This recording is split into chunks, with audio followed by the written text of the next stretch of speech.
يا إله الكون قد أسلمت لك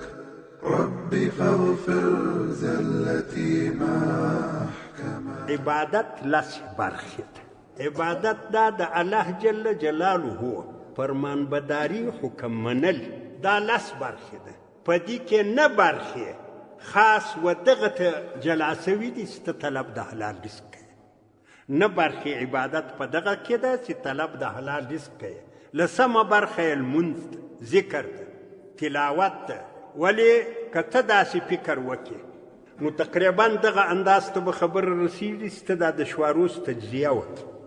چې ته لمنځو ته تلاوت ته دا ذکر ته کم وخت ورکوې او بیا خپل کسب ته کم وخت شیخ عبیدالرحمن عزیزی یا دکان کوي یا مزدوری کوي یا روزانه کوي یا یو بل کسب کوي نو تقریبا ته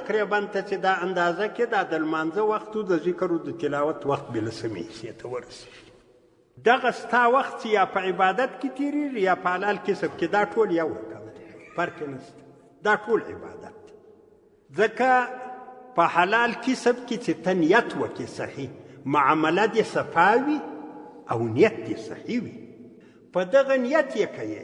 چې دغه دکانداري یا دا مزدوري زه د ده دپاره کومه چې کور کې مې کوشنیان دي کور کې کوشنیان څه سادهګان د خالي ذهن والا چې ته له بیابانه څخه راسې دی پر درغوټۍ کې بابا څه شی دې راوړي دي ته واده چاکلیټ مې راوړی په دغه یوه چاکلیټ چې د الله د رضا دپاره یې دا خپل کوشني ته ورکړې الله په دې ډېر خوشحاله کېږي تا ته مې نوی کمیس راوړی ده تا ته مې کوټ راوړی ده تا ته مې پلانی دا ټول عبادت د الله د رضا دپاره داسې فکر کوه چې دغه مخلوق عجز ده زما د لاس محتاج ده زما و لاس ته ګوري زما و جیب ته ګوري له سهاره ته ماښام خوشحالي کوي چې ماښام بابا راشي بابا چې راشي ګل ګوټ په راوګرځي ما ته دې شی راوړی ده ما ته دې شی راوړی ده دا د ورځې چې دا د دوی زړه ته خوشحاله کړي تا ته مې دا راوړي دي تا ته مې دا راوړي دي څوک چې پر مخلوق رحم کوي الله پر هغه رحم کوي څوک چې پر مخلوق رحم نه لري الله پر هغه رحم نه کوي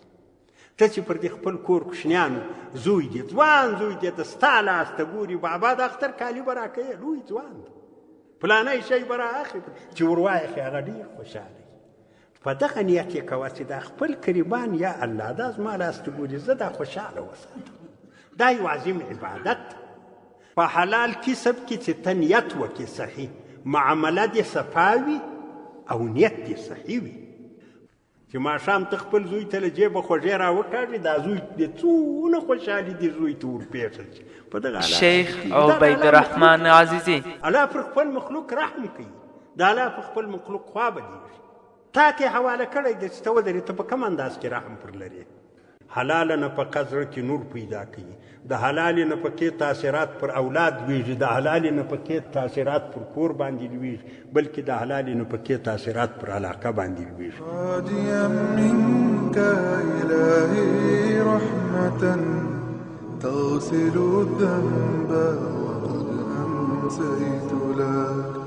أيها المؤمن يا سعد الوجود أنت بالإيمان في الدنيا ملك فاخلص النية لله الذي من تراب تعليم الإسلام راديو